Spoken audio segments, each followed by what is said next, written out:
According to UNICEF, the rights of millions of children are being violated every day worldwide. And looking at Nigeria here is not left out. And we know that we have the Child Rights Act since 2003, which a lot of states have domesticated. But we still have this violation, which take various forms: sexual abuse, child labor, early marriage to child early marriage.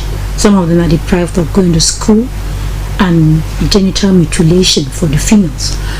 And of course, our focus this week on Midweek Connect is on Child Rights Act violation. And so, welcome on board. I am Udrakobum Achibom. And right here in the studio with me, of course, as you know, we do bring in people to expatiate on whatever we have to dish out to the public.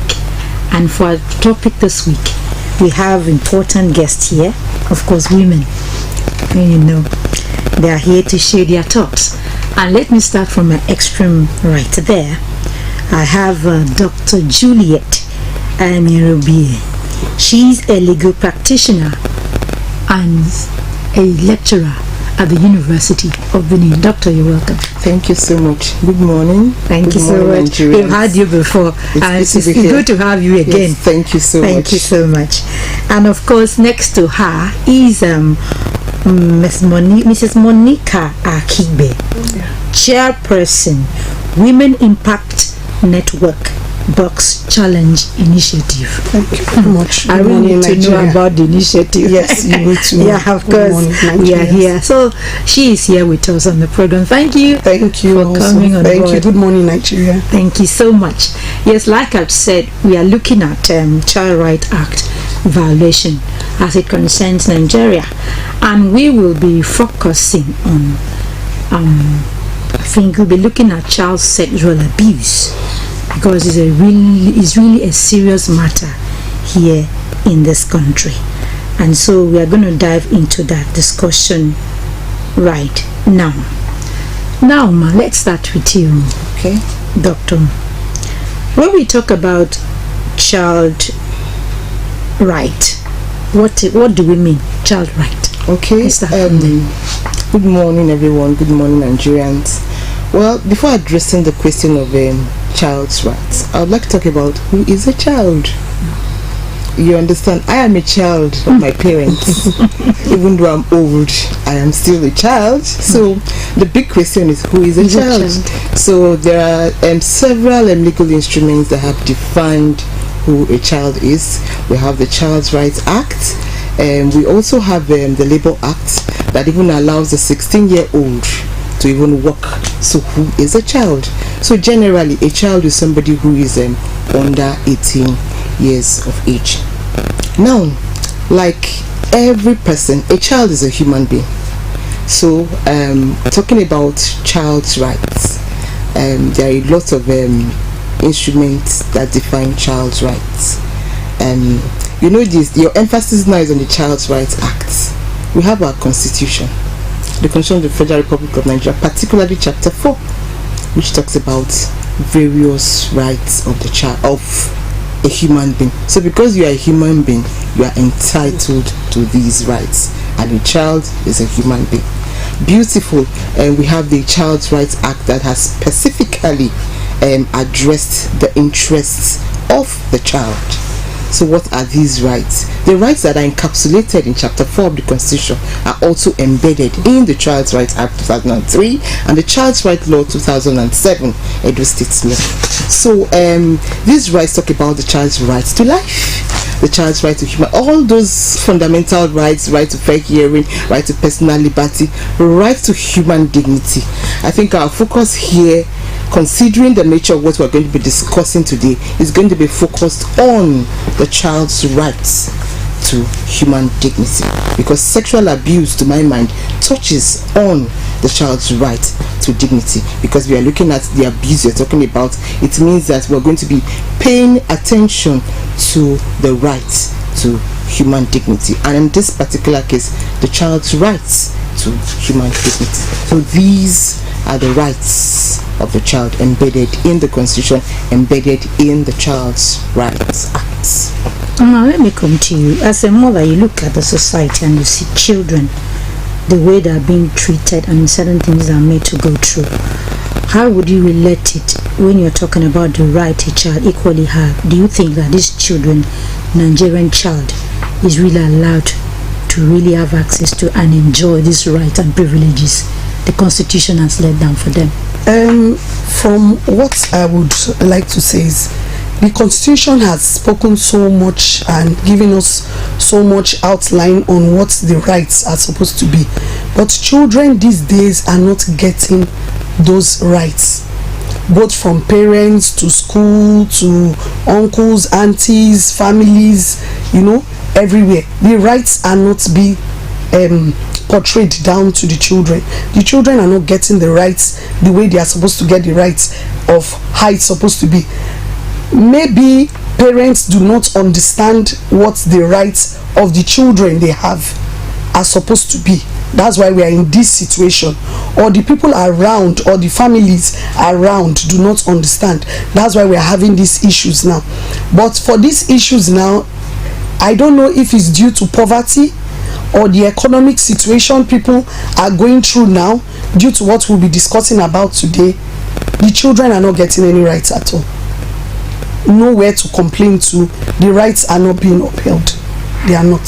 And they do say that a lot of times people that violate this right are people that are acquainted with the children. Yes, that's why I emphasized, this thing starts from the family, the nuclear family. Most times all these things we get to see comes from either uncles, aunties, parents, even now mothers to their sons. It's alarming. That brings us to an important issue that is online. I think I was privy to it. I was like, we had a situation of a mother sexually assaulting the son, and they said the son is like 3 years. And it's like, you begin to ask questions. Doctor, let me come to you. What's really the problem? Okay. How would you? I don't know if you've heard of it or you've seen it. I didn't see it. Or you heard it. I just heard. So what really sprung up in you? What were you really? I didn't even hear about it until this morning. That's the truth about it. I didn't hear about it until this morning. Of course, it's online. Yes. And they say it's a particular app that people are there to do all kind of things and they're being paid and all that. And when you begin to, before I give you a chance, this is that mothers are considered as caregivers. They nurture, they care. And when you see a mother being involved in this kind of scenario, what comes to your mind? Okay, first of all, we're talking about rights. I just want to chip in one or two because we talked about fundamental rights, but there are also rights under the Constitution that are non-justiciable. They are non-justiciable under Chapter 2. However, there are rights under the Child's Rights Act. Because when we talk about rights, we're talking about, because you talked about poverty, so many factors. The child has other rights, rights to family life, rights to education. So there are a host of other rights. So to my mind, we have a complex legal framework. It's there in paper. So our problem will now be implementation of this laws. That's an aside. Now back to addressing your specific question. I was shocked when I heard about it, and I'm here to see it. It's the first thing that will come to my mind is the mental state of that person, because I am of the view that a right thinking person would not do that. Sometimes you hear a lot of persons say, ladies, you have to dress well. Of course, I'm an advocate of decent dressing, but my question is, how about the 2-year-old that is being defiled and being abused and being sexually abused? Is the child also dressing half naked? What has entered the mind of the abuser? So to my mind, I think the first thing that comes to my mind is this person is absolutely not normal, and the first thing is to check the mental state of that particular person. That's an aside, but again we'll begin to look at our values, because if it's online and everybody is keen into it and people are looking at it and saying that I even heard that you have to pay to watch that morally and legally offensive material. For me, it's illegal because the Child Rights Act also talks about child pornography. You understand? So it's even criminal. These things have been criminalized. So I think while we begin to look at the fact that these things are illegal and immoral is indisputable. So I think we should now focus on measures to address these issues. But to address your question, like I said, it's a terrible situation. It's really, really terrible that we have lost our values to the extent that abuse of children, sexual abuse of children, has now become the order of the day. It's appalling. It's appalling. I have had cause to be called upon in recent time concerning sexual cases involving sexual abuse, and it's sad. It's sad. I won't say this. I want to emphasize that it's very sad that I have realized that even women are also involved in covering up for persons. For example, there's a case that was reported to me, and I said, okay, we're going to take it up. And before you know what's happening, the woman is saying that they want to settle. Your child has been abused, and you say you want to settle. It's a criminal offense, for crying out loud. So if you begin to look at settlement, how will these issues be addressed? In any case, if you want to settle and you want to cover up as a mother, then it means that you are an accomplice. It means that you are also part of the crime, because ordinarily, even as citizens, we have a responsibility to bring people to justice, to ensure that legal mechanisms are put in place to ensure that sexual abusers are brought to justice. That's my take. I don't know if you have seen it or whether you've heard it or something. I stumbled on it. You stumbled on it. I stumbled on it, it's offensive. Like she said, I think that particular mother has some mental issues, because most times women are the ones that are supposed to cover up for children, protect their children. Because of you carrying the child 9 months, when you think of all you've passed through having that child, I don't think you would wake up in the morning and decide you want to defile that same child and want people to give you monetary gifts while defiling that same child, and a woman defiling a male child. The issue we used to have before now was a lot of men defiling their daughters, men defiling young girls, but for women now, defiling their sons just to get money, either she's not mentally stable or the economic situation has driven her so crazy to think she can make money off her son. I think the child should be barely 2 or 3 years old. It's really, really offensive. I don't know if there are mechanisms on ground that would handle such things. Immediately there's something like this, there should be a number you can call on to report such things, because I think the person that put it up online was, the person doesn't live in Nigeria and the person didn't know how to go about it, so the person screen recorded that particular scene and put it up and said, this thing is coming from Edo State, how do we get hold of this woman, how do we handle this part of it? Is really, really offensive, very offensive, and so sad. Very sad. And then when you begin to see, doctor, you see things like this. Children are being abused, and they seem to, the abusers, offenders, seem to get away with it and all that. We have the Child Rights Act in Nigeria. To what extent has it been able to protect the child from all this? Or are there missing links? Are there gaps that needs to be filled despite the act? Okay, of course, like I said our laws are there. Indeed, there's a push to ensure that for any form of sexual abuse, it should be life imprisonment.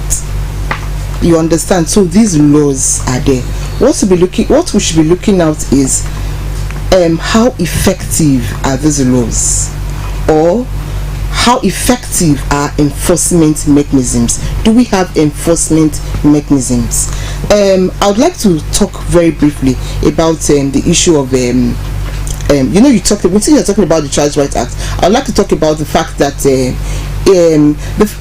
you have situations where most times we know that it is the men that were abused generally. Yes, but the beautiful thing about the Violence Against Persons Prohibition Act 2015 is that it does not talk about gender. It's not gender sensitive. Whether you are a man or a woman, so long as you are involved in this act, it means that you can be brought to justice. Now, what are these legal mechanisms? Let us not forget that first and foremost, you know that you report the matter, for example, at the police station. There are non-governmental organizations. We have FIDA, for example. We have all these mechanisms in place. For example, if you report a matter, for example, the matter should ordinarily be followed up. You understand? I know that the Ministry of Women and Affairs too also, there are instances where they have also taken up matter. We have the Vivian Center. We have all these. But you must see something and say something. For example, this one that is online that I did not see, for example, those that saw it, what have they really done about it? The person has said, okay, this is what we should do. I think we need to push further. We need to still keep pushing. For example, finding a way to tracing the link, or somebody who sends the link. There should be a mechanism to at least trace that person and bring that person to justice. If the person is brought to justice, for example, and you have these non-governmental organizations showing interest, for example, the person can be charged to courts. So, except a matter is charged to courts, I mean, a judge will not pronounce on nothing. It means that until these things are brought to the courts, for example, there will be no pronouncement. But if the matter is reported and is charged to court, then of course we can begin to expect justice. We have a justice delivery system, and our justice delivery system, whether we like it or not, whether we like it, is still there for us. But how have we explored, to what extent have we explored these legal mechanisms? I told you of a practical instance where a woman herself would say, okay, she does not want this matter to go up. And see, let me tell you, in criminal matters, all these acts are criminal. They are criminal in nature. In criminal matters, in the old case of DB versus Wilmington, the court held that for criminal matters, it has to be proof beyond reasonable doubt. What is proof beyond reasonable doubt? We want to drag these matters. Do we have the evidence? Because the court will not just pronounce just like that. Do we have the evidence that will be brought before it? That is one. You understand? And if the complainants or persons who are supposed to give evidence are not willing to come out to give evidence, what do we do? You can see that this matter is not as simple as it seems to my mind. To my mind, it is a complex situation that deserves a complex strategy to address. So do you think this accounts for reasons why we don't really have these cases that we can really point at and say this has been the verdict being given to an offender, a perpetrator of child abuse? Yes. Because we hear them. You hear that something has been taken to court. But the end of the day, what's the outcome? Exactly. But before you answer us, I think you can join us in this conversation calling the number 0703-695-7086. I repeat, 0703-695-7086. So that is it.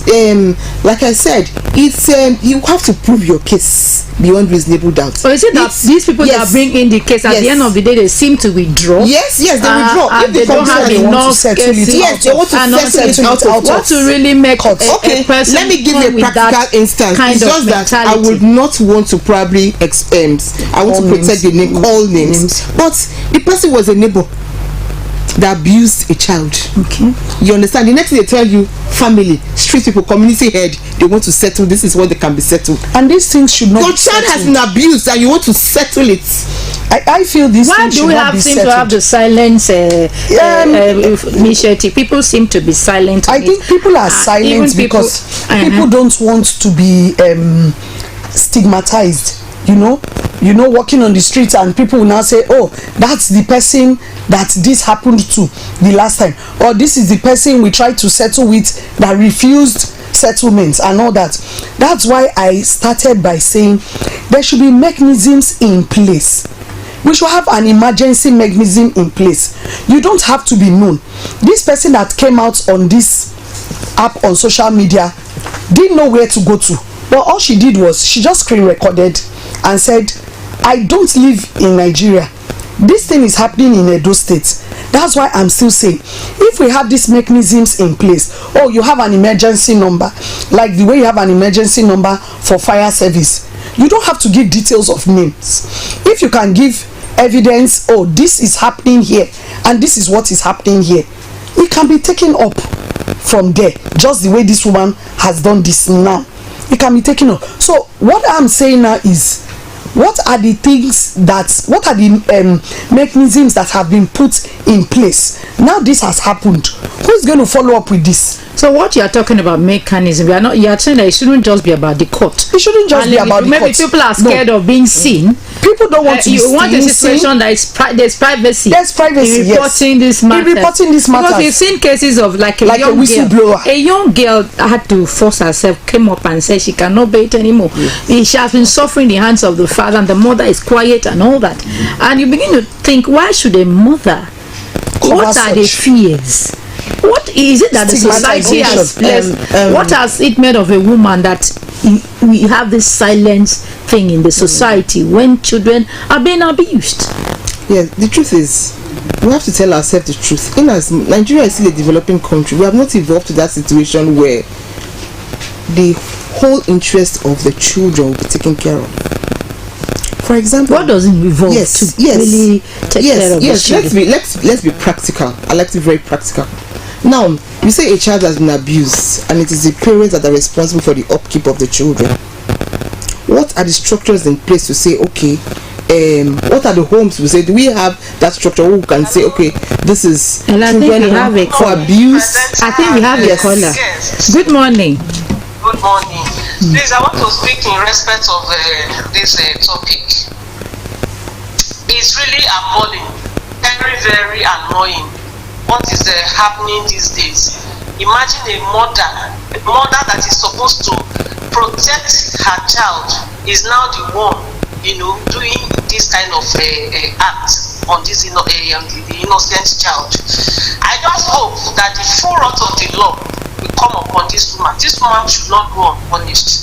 And again, to Madam Monica, I don't know, with the kind of job you do, if you people can look for a way to have maybe a committee that can be looking into this kind of man as women. I don't know how possible, if it's possible, or maybe you have people you can reach out to really set up a kind of committee, or I don't know how to put it, that will be in charge of this kind of situation. As in where parents or where neighbors or whoever that has witnessed this kind of thing can run to and make complaints. Thank you so much. All right. Thank you. No, it still boils down to what you were talking about. That it just doesn't have to be court matter all the time. Yes, there should be mechanism. Yes. She wants you. She's asking you directly. Yes. The mechanism I was talking about, I think the Ministry of Women Affairs should be involved. The Ministry of Women Affairs can be involved with NGOs, so that when this thing comes in place and it's reported, or if there's a helpline, and this helpline somebody calls in and the person is reported and all that, you'll be able to take it through to the Ministry of Women Affairs. They can now take it through the legal process, not waiting. Once it's coming through the Women Affairs, it's much easier. The arrest will be easier.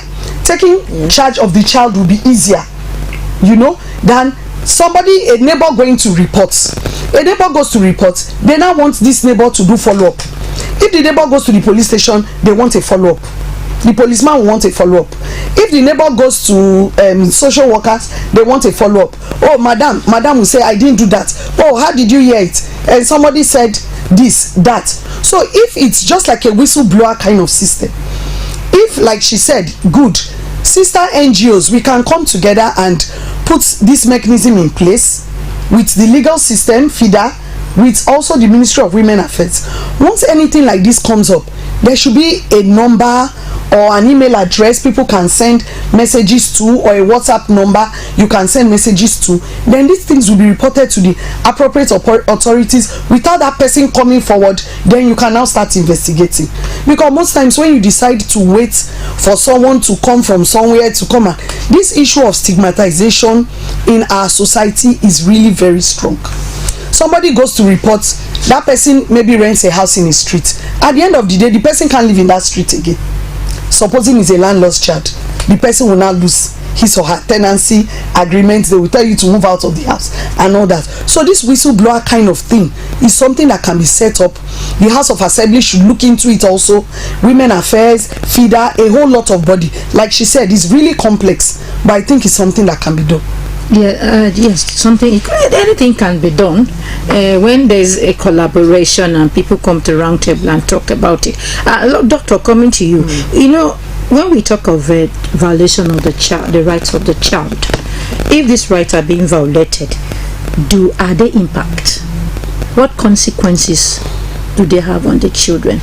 These violations. Okay. To what extent did we affect the children? No, maybe it's as a child she's growing up and all that. Okay. Does it die at that childhood, or it grows with the child? Well, I don't know whether you're talking about psychological impact. Any form of impact, as a law teacher, socially, yes, any form of as a law teacher, I've had contacts with some students who have told me about the abuse they have suffered while they were young. As I'm talking to you now, there's a matter that I'm presently handling. Students are very busy with exams. We're saying, okay, after the exams, we'll come address this issue.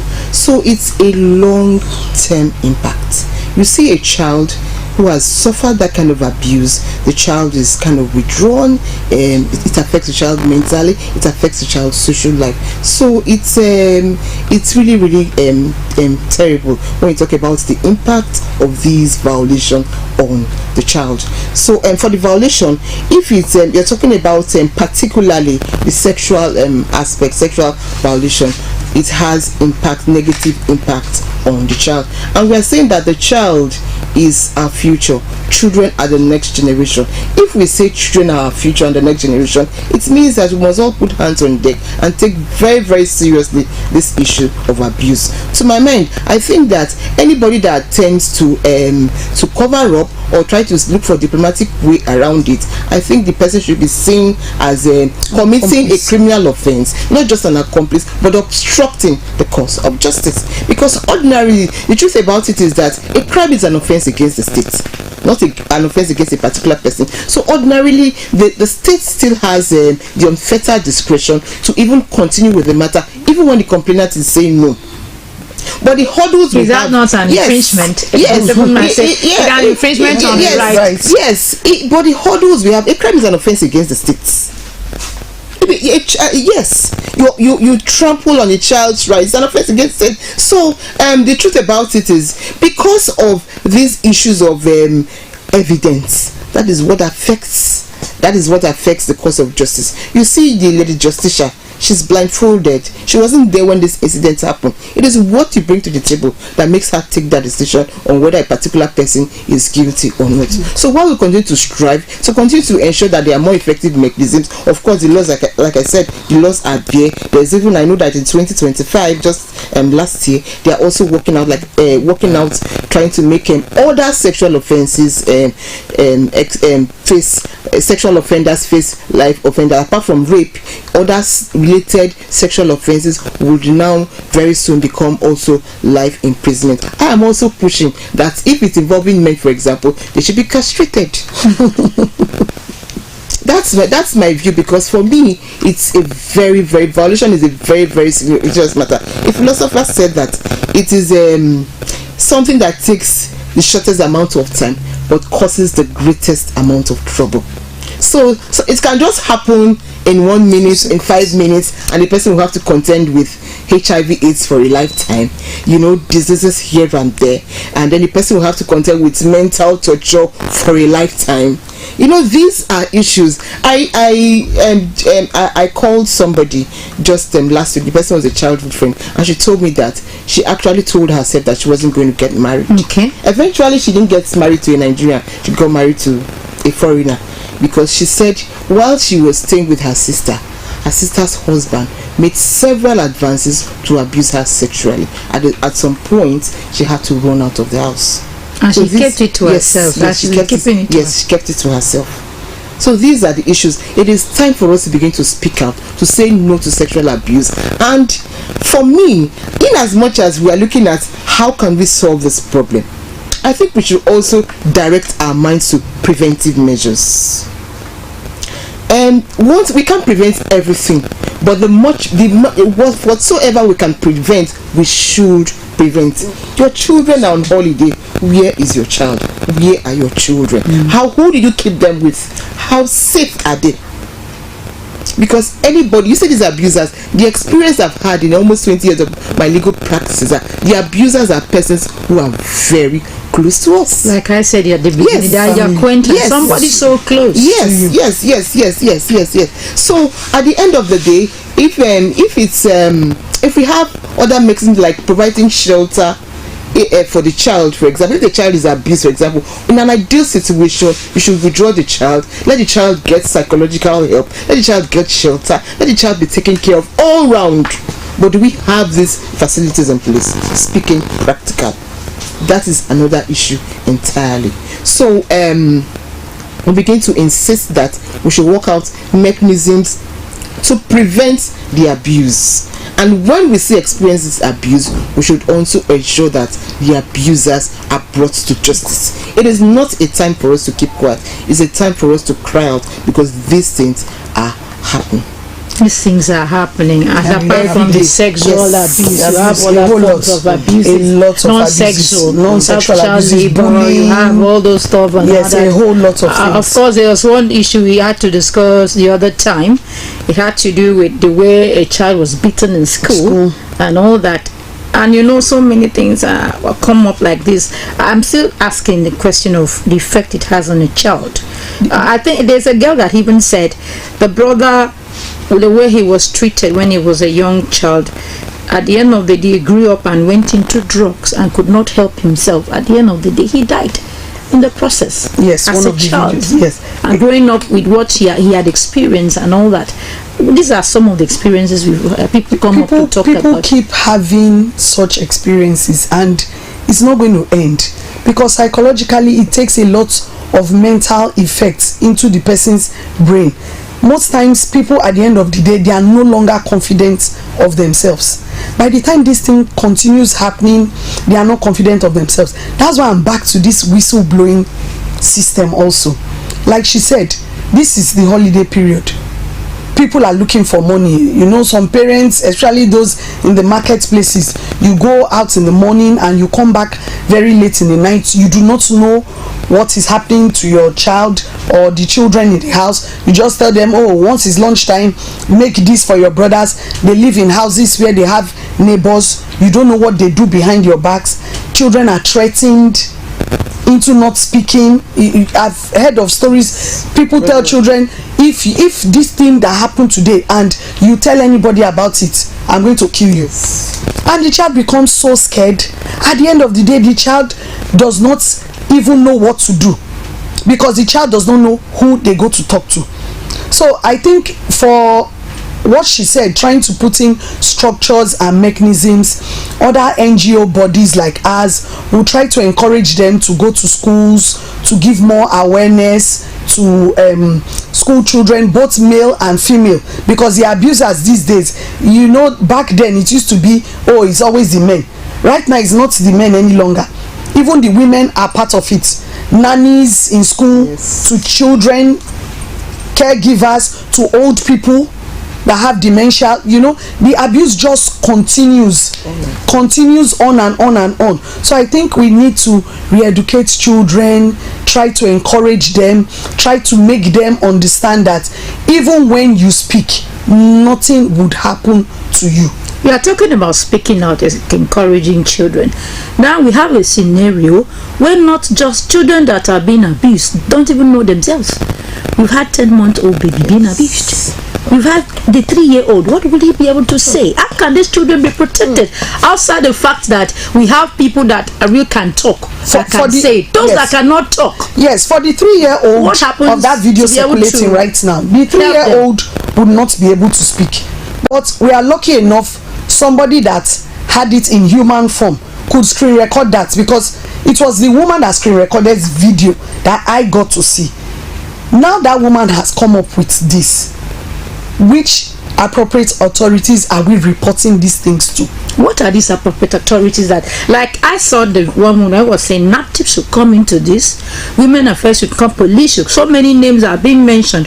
Who specifically should we say the NOS lights on to carry up matters like this that have sprung up in that is like your organization now? Yes, you are dealing with women. Yes, we to do what extent do you equally, from women you can reach out to the children? Yes, what we normally do, we go to schools, we encourage children so that children will be able to speak out.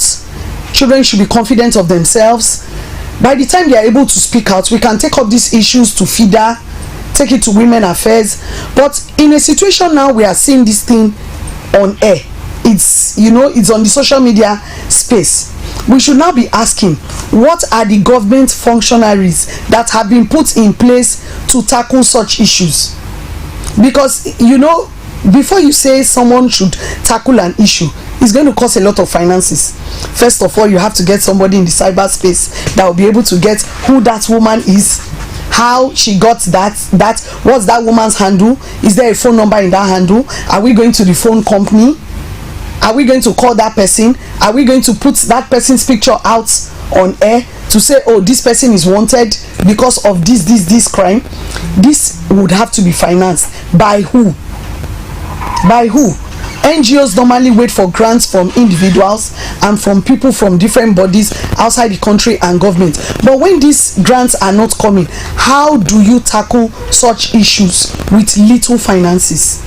So a lot needs to be done. As your way forward, as we wrap up, as your parting words for this program, what is the way forward? When we are talking about violation of the rights of the child, what's the way forward? How can we work individually? For the way forward now, the easiest way forward for now is to try and prevent it. Let's try the preventive measures first of all. Definitely the other measures will be tackled. Let's try and encourage our children. If you see something, say something. Nobody will kill you. Your parents brought you into this world. So once you get to see anything, just be confident enough to tell anybody around you. If you are so scared of your parents, just whisper the word out and help will come. And even the children, the mother should be able to make themselves available for the children to talk to. Yes. Because a lot of mothers these days are accomplices to these things. Yes, they are. And it's really a problem. Yes, doctor, as your parting words on the whole issue we discussed today. Okay, the family is the unit of the society. Anything that happens in the larger society starts from the society. So we need to uphold our values. We need to be closer to our children. That's for the family aspects. Now, coming from the legal perspective, I am of the view that stiffer penalties for sexual abusers should be enacted. I know that it's already in place, but I'm an advocate for life imprisonment for any form of sexual abuse whatsoever. And the International Federation of Female Lawyers runs helps women and children, and the services are pro bono. We have had close to we don't collect a dime from anybody. So any child, any woman who has any issue relating to sexual abuse, we are there to assist you to take the matter up, and we'll pursue the matter most times to a logical conclusion. We have had cause to also watch brief. In other words, we have also cooperated with the police in ensuring that child abusers are brought to justice. We have done quite a number of cases. I know that it's not enough. We have vowed that we'll keep working. It's a collaborative effort. We'll keep working until we get justice. Until we get justice. Yes, that's the parting words for Dr. Juliet. And of course, on what they've said, it's a collaborative effort. You as a child, you speak up. People around, speak up. These things are not really so done in hidden places. Probably you have seen signs that there's something happening around, and that can lead to molestation, violence and abuse of a child. At that point in time, what the guests are saying, be able to come up, speak up, confide in somebody, say something. Like the police will always say, if you see something, say something. I think it covers all aspects of life, so that we can acquire a better society for our children, so that they will not grow up with traumas in their minds and all that, and they cannot be useful to the society. Thank you so much. Thank you very much. Mrs. Monica Thank for you coming for and having Dr. Gillette. Thank It's you always a for pleasure. having us. And I Thank you hope very that much. once we call on you next time, you will oblige You're your always presence. welcome. Thank you so much. Thank Yes, you. viewers, that's the Science World program this morning on Midweek Connect. We look forward to having you next week, Wednesday, 9 o'clock in the morning for another edition of the program. Until then, bye-bye.